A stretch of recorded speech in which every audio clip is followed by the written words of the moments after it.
እናመሰግናለን። ከዚህ በመቀጠልም ተማሪ ጌትነት ታደሰ ተገኘ በመራር ሸኙልን።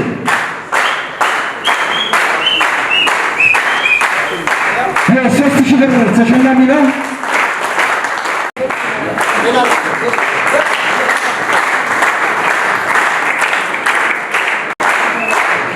ትምህርት ቤቱ የ3000 ብር ሽልማት ሰጥቷል። በድጋሚ እናመሰግናለን።